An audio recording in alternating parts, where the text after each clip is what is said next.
Só começando aqui a gravar.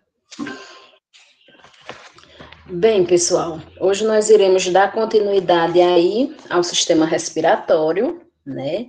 Na nossa última aula, nós vimos as alterações com relação ao idoso, com relação ao processo de envelhecimento, né? Onde nós temos a diminuição dos alvéolos, né?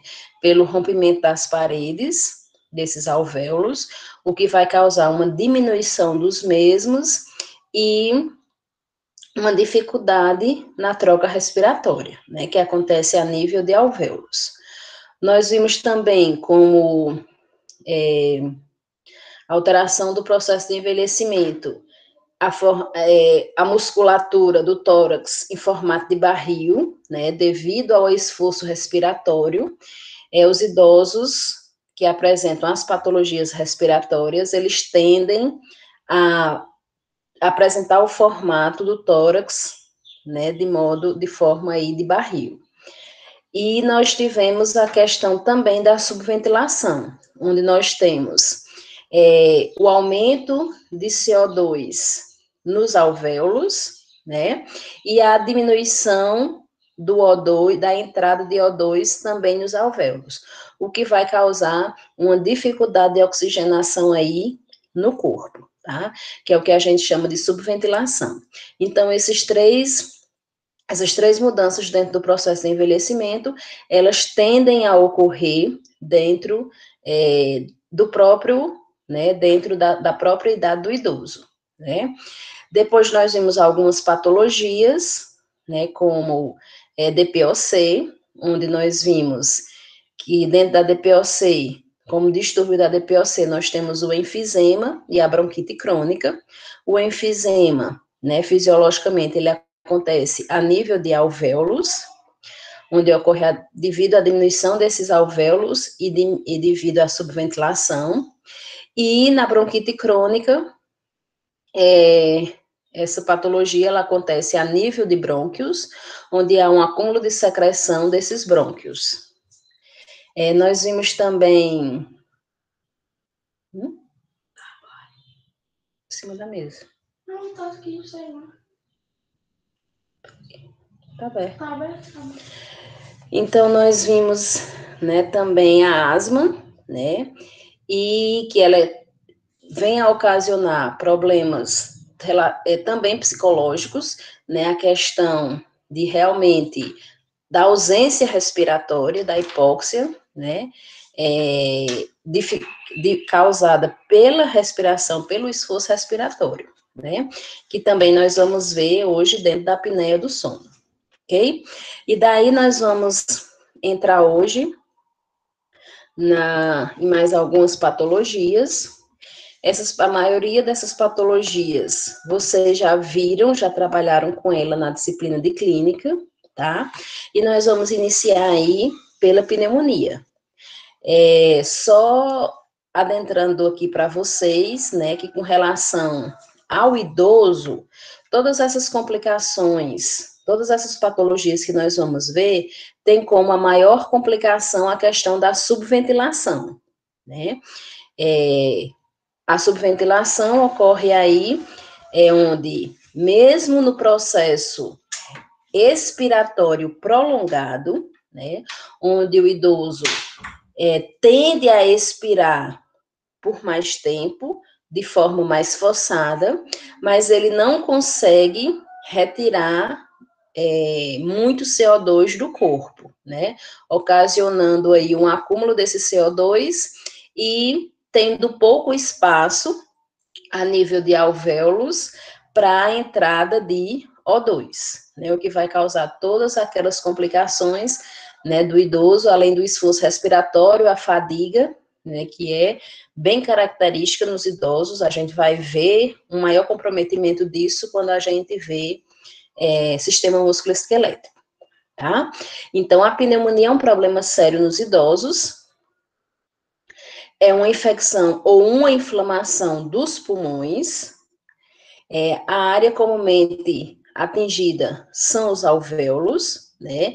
Então, vocês vão observar que na pneumonia ocorre um aumento de secreção nos brônquios, e essa secreção ela vai se expandir para os alvéolos, tá? O que vai causar também um aumento, né, de secreção dentro desses alvéolos, dificultando aí a entrada de O2 mais uma vez, tá? Então, na pneumonia, ocorre dois processos aí a nível de alvéolos. Além do acúmulo da secreção neles, nós temos também a concentração de CO2. Então, aí, vocês imaginem que fica menos espaço ainda para a entrada de O2, tá? E os alvéolos, eles enchem-se de pus e exsudato, tá? A pneumonia é uma das maiores causas de óbito aí nos idosos, tá? Que vem realmente por complicações do trato respiratório. Então, nós devemos ter um cuidado, mas na frente nós vamos ver a prevenção, mas nós temos que ter um cuidado com relação os resfriados recorrentes, as gripes recorrentes nesse idoso, tá? Então, isso tem que ser visto, né? Entre um processo e outro, esse idoso, ele precisa realmente ser observado para que ele seja menos expostos a essas gripes e esses resfriados. Então, a questão, né, de quem mora em regiões frias, ser bem agasalhado, né, a questão, pessoal, da aglomeração, que nós vamos ver que nas gripes, né, é um processo, é um fator de risco, né, a aglomeração para os idosos. Então, veja que a aglomeração é uma coisa que nós não só temos hoje, né, mas o problema de se aglomerar, ele vem, né, sendo causa de outras patologias aí, como essas respiratórias, como a gripe, tá? Então, a pneumonia, pessoal, ela acomete muitos idosos, né, devido a essa dificuldade respiratória, devido a esse acúmulo de secreção, ocasionado por sucessivas gripes e sucessivos resfriados, tá? E é a maior causa uma das maiores causas de óbito no idoso. Nós temos aí dois tipos de pneumonia, né? A broncopneumonia e a pneumonia lobar, tá? Essa broncopneumonia ela é o acúmulo de exsudato a nível de brônquio, tá? Quando esse exsudato, ele fica acumulado a nível de brônquio, ele tende mais rápido a descer, né, digamos assim, a se expandir e se acumular nos alvéolos, tá? Já a pneumonia lobar, por quê? Voltando aqui. Por quê? Porque a pneumonia, a broncopneumonia, né, ela atinge um brônquio calibroso, tá? Daí ela vai se expandindo para um brônquio de menor calibre, atingindo aí bronquíolos e alvéolos, tá? Já a pneumonia lobar, ela fica concentrada em um dos lobos do pulmão, tá? E daí ele tende a ficar lá, ele não tende a se expandir como nos brônquios, tá? Porém, ele já seria uma complicação da broncopneumonia, porque ele já atingiu todos os brônquios e bronquíolos daquela região, daquele lobo, tá? E daí eu trouxe, né, a figura da fisiologia para vocês, onde nós temos aqui, ó, vocês observem nesse primeiro quadradinho aqui, que nós temos alguns alvéolos com uns pontinhos avermelhados. Pessoal, só um minutinho aqui, viu?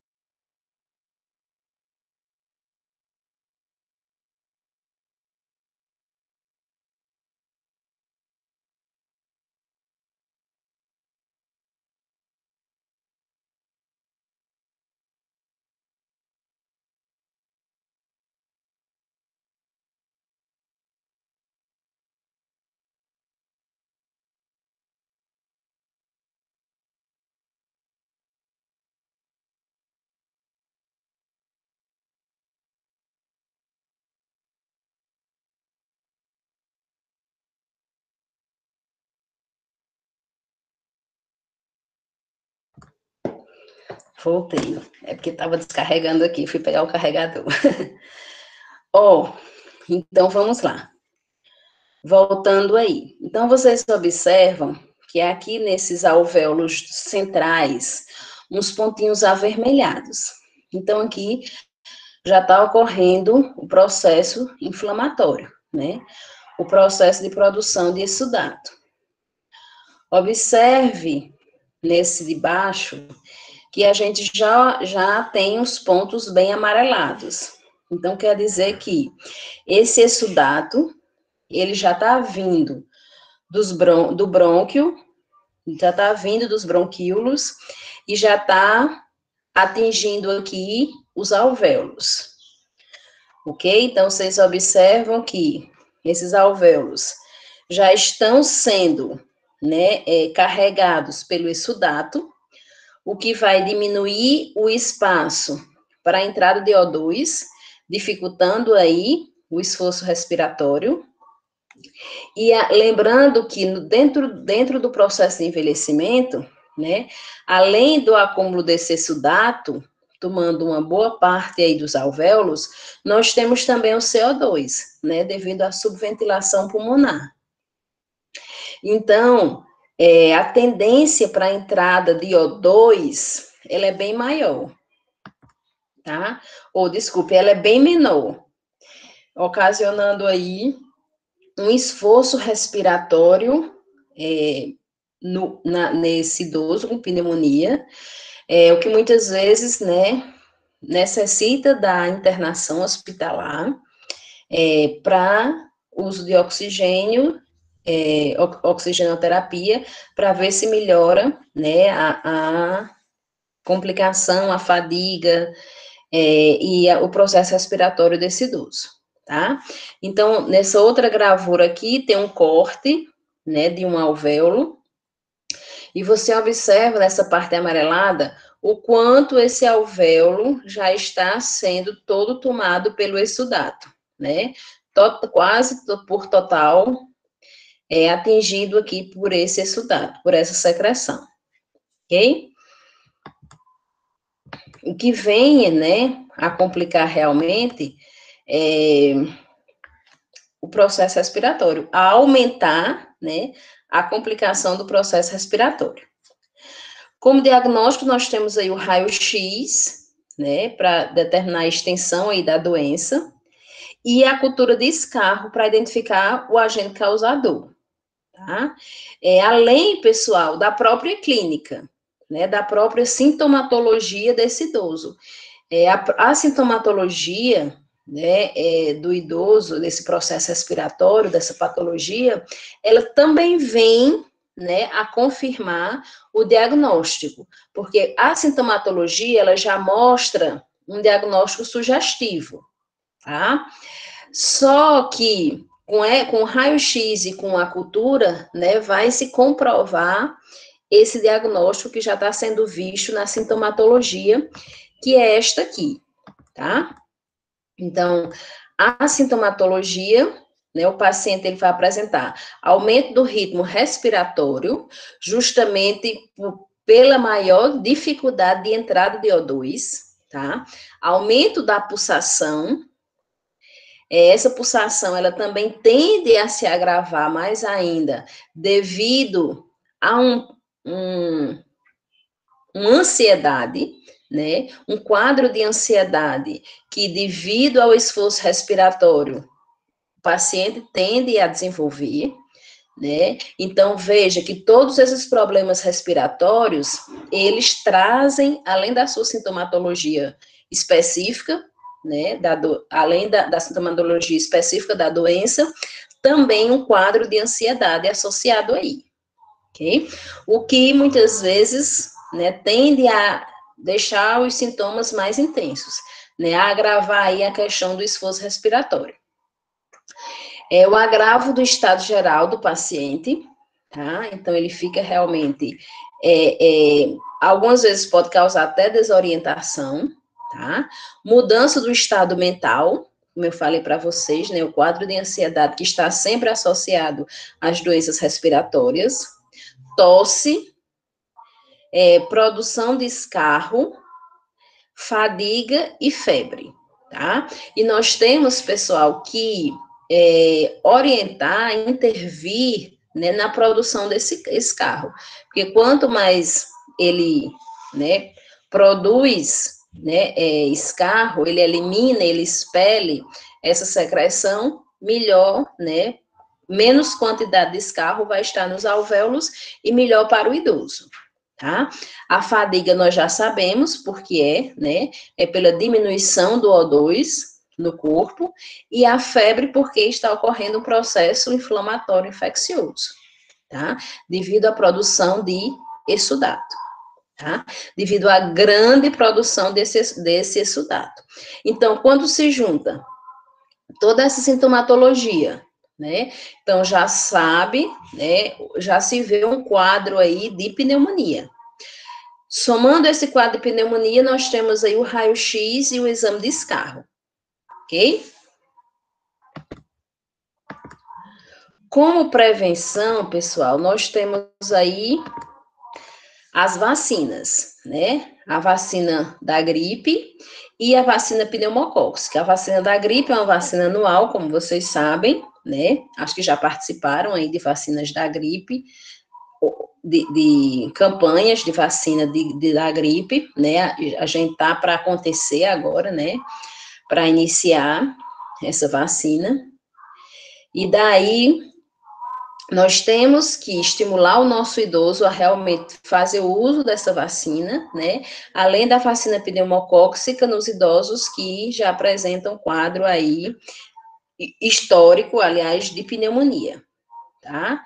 Então, ainda temos muita resistência, né, de idosos com relação a essa vacina da gripe, onde essa resistência ela já foi bem maior, né, quando se chegou aí a vacina da gripe, né, muitos idosos falavam que era a vacina para matar os idosos, né, até hoje nós temos uma resistência, só que bem menor de quando, né, chegou essa vacina, tá? Então, como medida preventiva, nós temos aí a vacina, né, para se evitar sucessivas gripes, sucessivos resfriados que esse idoso tenha, que aí é um fator de risco para a pneumonia, tá? Nosso próximo conteúdo aí vai ser gripe, e daí a gente vai falar também na questão da vacinação como prevenção.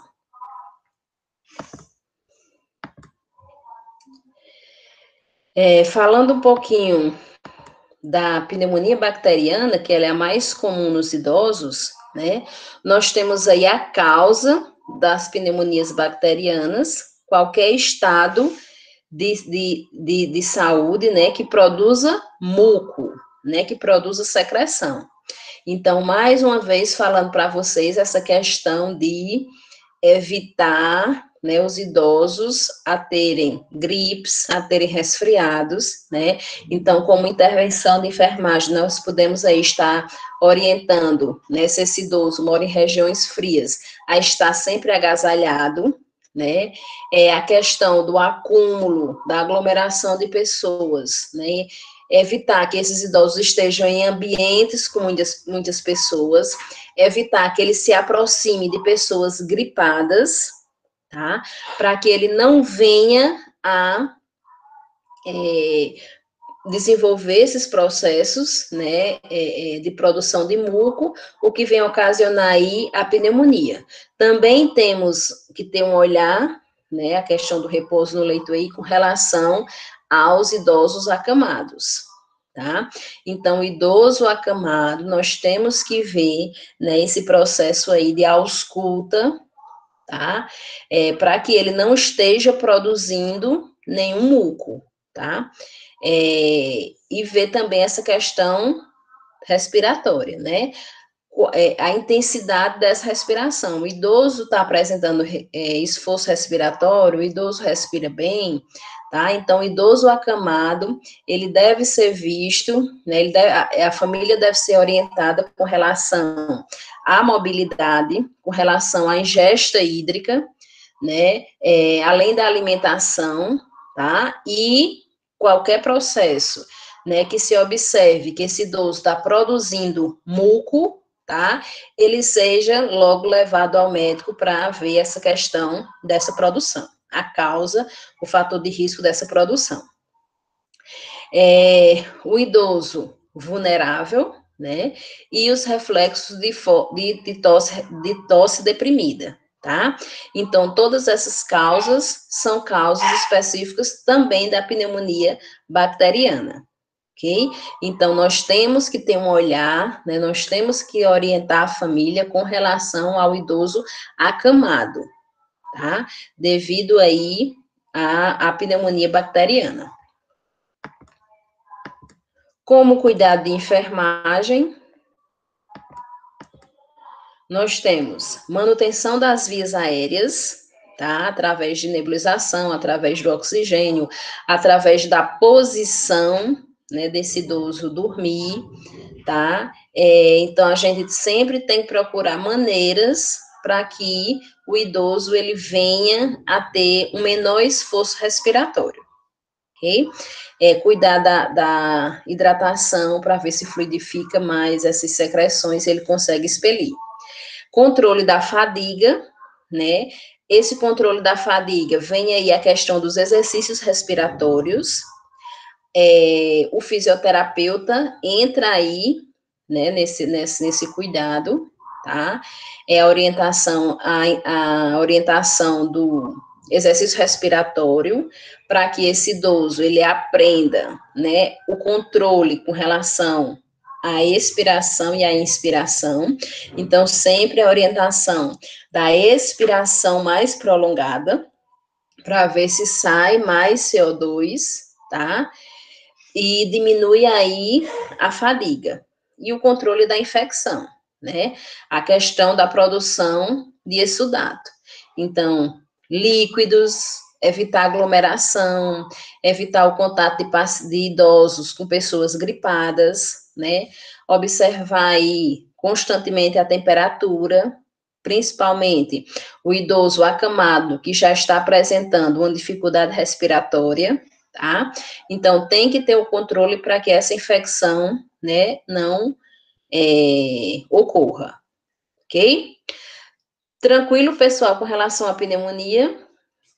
É uma patologia que vocês já tinham visto, tá? Então, eu acho que essas patologias, elas ficam mais tranquilas para vocês, né? Que vocês só relembram aí. Daí, nós vamos, pessoal, para a gripe, tá? A gripe é uma infecção viral contagiosa, daí o cuidado que nós devemos ter com relação aos idosos estarem no mesmo ambiente com a pessoa gripada. Então, se o idoso ele está num ambiente um pouco aglomerado,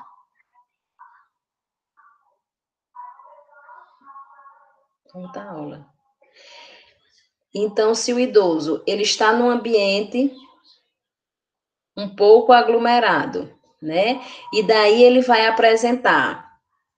Daí se observa que tem alguém gripado, a melhor coisa, a melhor intervenção que nós temos a fazer é tirar o paciente, o idoso deste ambiente, né? Devido a esse contágio, tá?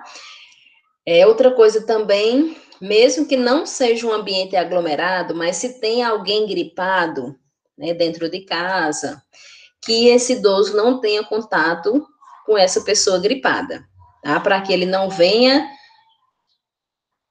a ser contaminado, né, com essa gripe, daí ele venha a ter sucessivas gripes e resfriados. A gripe, ela pode ser fatal. Por que ela pode ser fatal? Não é a gripe em si, mas que ela, né, pode vir a desenvolver a pneumonia, e daí nós já sabemos que a pneumonia é uma das causas de óbito nos idosos. A sintomatologia da gripe, calafrios, febre, dor nas articulações, fraqueza e perda de apetite, né? Todas essas aí ocasionadas pela questão da subventilação, né? Tirando a febre, que é devido ao processo viral, tá? Mas todas as outras é devido à questão da subventilação, tá? Essa perda do apetite, pessoal, ela como é que eu posso falar? Ela vai depender do idoso, né? Tem idosos que ficam realmente sem conseguir se alimentar, né? Não tem uma vontade de ingerir nenhum alimento, tá? A perda é total.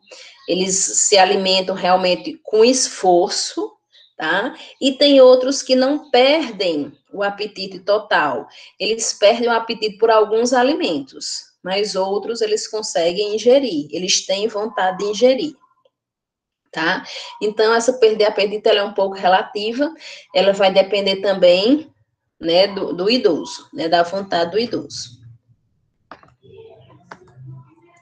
Como complicações, né, da gripe, nós temos aí a pneumonia, por isso que se fala na questão de ser fatal, né, porque ela é um fator de risco para a pneumonia, né, principalmente quando esse idoso, ele apresenta sucessivos estados gripais, sucessivos estados respiratórios, né, e daí, ou respiratórios não, de resfriados, e daí vem como complicação aí a pneumonia. Como prevenção, nós temos a vacina, tá? A vacina que também adentra aí nos idosos com pneumonia, né? A vacina da gripe, ela vem a prevenir aí esses estados gripais, né? Nós sabemos que existem vários tipos de gripe, né? Nós temos as cepas, e daí a cada ano é, como é que eu posso dizer? É trabalhado, né, uma vacina contra um determinado tipo de cepa, tá? Então, por isso que muitas vezes as pessoas em si e os idosos reclamam que, quando tomaram a vacina da gripe, mesmo assim griparam, né? Porque nós temos várias cepas, vários tipos de cepa, e a cada ano, né, a vacina é contra um tipo delas. Então, aquela que nós já tomamos, a gente não vai pegar aquele tipo de gripe, só que as outras ainda estão aí, né, no ambiente onde nós podemos ser contaminados. Isso também deve ser orientado nos idosos, tá? Então, como cuidados de enfermagem, entra aí, né, essa questão da orientação, com relação ao tipo de vacina, certo? Porque isso também, essa não informação, ela pode vir a aumentar a resistência aí dos idosos a tomar a vacina. Ah, tomei o ano passado, gripei, então esse ano não vou mais tomar, tá? Então, ele deve ser orientado que existem vários tipos de gripe, e daí, a cada ano, a vacina é para combater um tipo de gripe, tá? Então, como tratamento de enfermagem na gripe, repouso no leito, né, devido às dores articulares, devido à dificuldade respiratória, né, esse repouso no leito tem que se achar a melhor posição para esse idoso, né, uma posição confortável para que ele consiga respirar melhor. A ingestão de líquidos, esses líquidos, além de hidratar o idoso, ele tende a fluidificar secreções existentes, tá? No pulmão desse idoso, e essas secreções, né, elas mais fluidificadas, elas tendem a melhor ser expelidas no processo de tosse, tá? Controle da temperatura devido à febre, tá? Já que é um processo infeccioso inflamatório, né, presença aí de pus, presença aí de escarro, de sudato, orientações de medidas preventivas, como a vacinação, que nós já falamos, né, e também evitar aglomerações e contato com pessoas gripadas. Então, veja que as aglomerações, né, é uma prevenção que nós já tínhamos em outras patologias, né, principalmente nessas patologias respiratórias, e que a gente não falava muito, né? Hoje se fala pela questão da pandemia, né? Que é algo que assim como a vacina, existe muitas pessoas resistentes com relação a essa aglomeração, né? Pessoas totalmente que nunca evitaram aí essa aglomeração, infelizmente.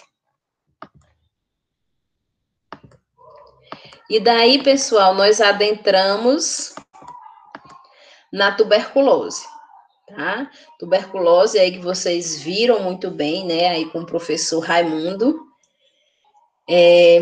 E daí nós temos a tuberculose é uma infecção aguda ou crônica, né? Essa questão de aguda ou crônica, né, muitas vezes vai depender aí, né, além da questão da sintomatologia, de descobrir cedo, né, do descobrimento, do diagnóstico precoce e do tratamento precoce também, né? Porque, infelizmente, nós temos algumas pessoas que iniciam o tratamento da tuberculose e abandonam esse tratamento, tá? Então, daí eles tendem a ficar realmente crônicos, ok? Mas, se bem recente, se bem precoce, o diagnóstico e o tratamento, essa infecção ela pode ser aguda, causada pelo bactério tuberculosis, tá? É um bacilo que, né, por décadas ele pode ser reativo. Mais de 60% ocorre em pessoas com mais de 45 anos, tá? Então, veja essa questão, né, da idade, da faixa etária. Mais de 60% atinge mais as pessoas com 45 anos a mais, né? Então, é um cuidado que nós temos que ter aí com os nossos idosos com relação a essa prevenção. Então, entra aí também a questão, né, dos cuidados que nós devemos ter com aglomeração, com as gripes, as pneumonias, assim também nós temos que ter com a tuberculose, tá? Evitar que esses idosos estejam expostos a determinadas pessoas que estão com processos respiratórios, com patologias respiratórias, tá? Outra coisa, pessoal, é que a literatura, ela fala, né, que a pessoa que esteve exposta, né, à tuberculose, ao bacilo, muitas vezes esse bacilo, ele fica lá inócuo, né, ele fica lá latente, tá? E depois ele começa, né, porque o organismo, ele tende a brigar, né, com esse bacilo aí, e muitas vezes cria-se um processo de inoculação, né, desse bacilo, onde, devido à exposição a gripes, devido à exposição a imunidades muito baixas, muitas vezes essa inoculação, ela tende a se romper, e o bacilo, ele fica realmente se desenvolvendo, e daí a pessoa começa a apresentar as suas sintomatologias, né, que são específicas aí da tuberculose, como febre baixa, geralmente sobe à tarde, né, é uma das, como é que eu posso dizer, das sintomatologias, né, que até o senso comum, né, ele observa isso. Então, muitas vezes, quando se diz assim, a febre, ela só vem no final da tarde, né? Então, as pessoas já associam, o próprio senso comum, né? Eles já associam a questão realmente da tuberculose, né? Muitos associam também a questão da pneumonia, tá? Fadiga, anorexia, dispneia, suores noturnos, tosse persistente inicialmente não produtiva, tá? Com a cronicidade da doença, então, essa tosse, ela tende a ficar produtiva, a se apresentar produtiva, ok? Então, a questão da fadiga, da dispneia, nós sabemos que é devido aí à subventilação, tá? Os suores noturnos, eles vêm em decorrência aí da febre no finalzinho da tarde, tá? E a tosse persistente, ela vem bem no período inicial, e se a doença se cronifica, ela tende a ficar bem produtiva, tá? Muitas vezes até aí com a presença de sangue. A anorexia, ela vem devido realmente à perda de apetite, porque diferentemente da gripe, como eu disse para vocês, né, que a perda do apetite ela é relativa, né, algumas pessoas realmente não conseguem se alimentar, outras conseguem ingerir algum alimento, mas na tuberculose, essa perda de apetite ela é total, causando aí, né, a anorexia.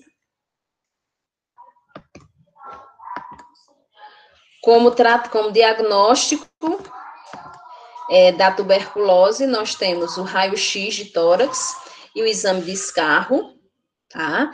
E o tratamento, pessoal, ele visa aliviar os sintomas, evitar as complicações e deter a doença. Então, à medida que o paciente ele começa o tratamento, tá? A sintomatologia ela já vem diminuindo. Tá? Ela já tende a diminuir e a doença, se ainda não tiver crônica, ela não se cronifica, tá certo? Então, o tratamento realmente é o combate à própria doença, ok? Revisaram aí tuberculose?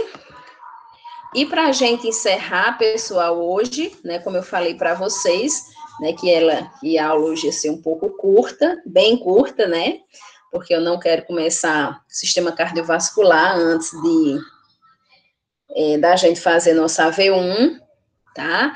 Então, nós vamos encerrar com o sistema respiratório realmente para AV1. Então, nós temos aí como nossa última patologia de hoje a apneia do sono, tá? A apneia do sono é uma ausência de respiração por 10 segundos a 2 minutos, tá? O que tem de pessoal aqui, esses 10 segundos a 2 minutos, né, para quem está sofrendo da apneia do sono, é quase 1, 2 horas, né, devido, né, realmente ao quadro de ansiedade que é causado pela apneia do sono, né, e que esse medo de realmente parar de respirar faz com que a pessoa deixe esse processo respiratório bem mais intenso, tá? Essa ausência respiratória é bem mais intensa. Então, o próprio fato da respiração parar por alguns segundos a minutos, tá? O medo intensifica essa ausência, certo? Após o período de apneia, a pessoa inspira rapidamente e expira com um ronco respiratório.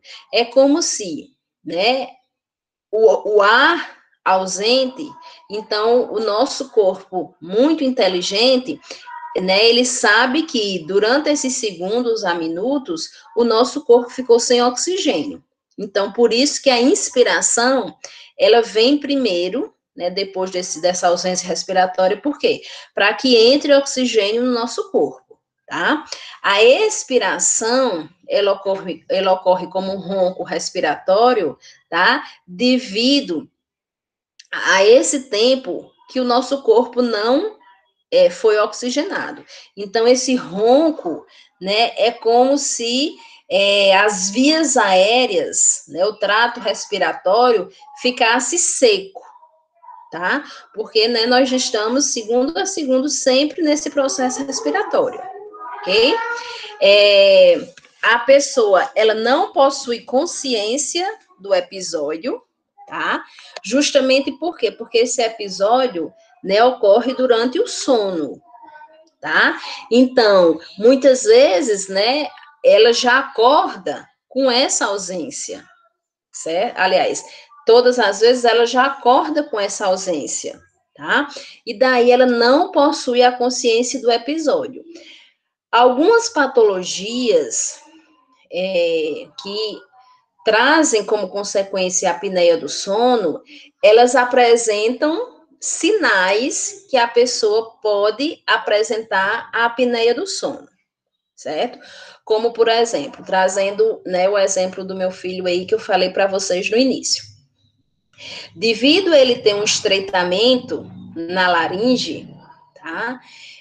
Isso faz com que ele, caso apresente uma apneia do sono, ele dê indícios de que ele pode apresentar essa apneia do sono, tá?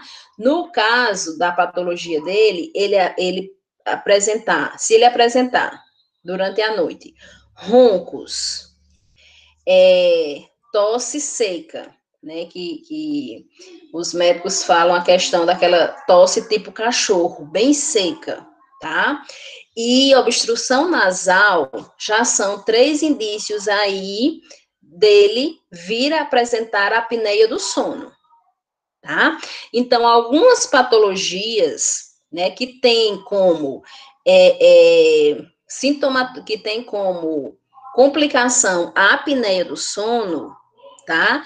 Elas irão apresentar indícios de que essa pessoa pode vir a apresentar a apneia durante, né, o sono, naquela noite, tá? Então, quando meu filho, ele apresenta uma dessas situações, né, apresenta uma desses sintomas, então, para mim, isso já é indício de que ele irá ter uma crise de apneia do sono, e daí eu já dou a medicação para que isso seja evitado, né? Ele faz uso de corticoides, e daí a gente já faz as medicações para evitar, tá? Mas todas as vezes que ele apresentou a sintomatologia que indicava que ele iria apresentar a apneia do sono, ok? Queixa-se, né, a pessoa com crise de apneia do sono, ela queixa-se de sonolência diurna. Essa sonolência diurna é devido à fadiga, tá? É devido aos segundos, né, aos minutos, que o corpo, ele não foi oxigenado, certo? Então, tende aí a apresentar realmente essa sonolência, essa lentidão dos movimentos, tá? E nas pessoas obesas, a perda de peso reduz os sintomas. Nós sabemos que o acúmulo, né, de gordura no corpo, a questão de sobrepeso já dificulta o processo respiratório, e a pessoa, ela tende-se a cansar mais facilmente, né, devido aí ao sobrepeso. Então, as pessoas obesas, elas tendem a apresentar essa dificuldade maior nesse processo respiratório. Elas tendem a apresentar uma dificuldade respiratória. E daí, pessoal, quando elas apresentam a apneia do sono e elas tendem a diminuir o peso, essa apneia do sono, que antes poderia apresentar crises sucessivas de apneia do sono, elas tendem a ter um espaço maior, tá? Então, o obeso, né, ele tende a apresentar muita apneia do sono devido à dificuldade respiratória, né? Nós sabemos que quando nós estamos dormindo, né, nossa musculatura, ela relaxa, a musculatura respiratória também. Então, além do relaxamento dessa musculatura no processo respiratório, no obeso, a dificuldade respiratória, ela tende a aumentar, né, devido ao acúmulo aí de peso, sobrepeso. E daí, ele pode apresentar crises, né, sucessivas de apneia do sono. Quando ele diminui o seu peso, então ele vai dormir melhor, né? Então as crises, elas podem ser, né, ter um período maior para que ele tenha uma crise e outra, tá certo? Tranquilo, pessoal, com relação às patologias de hoje?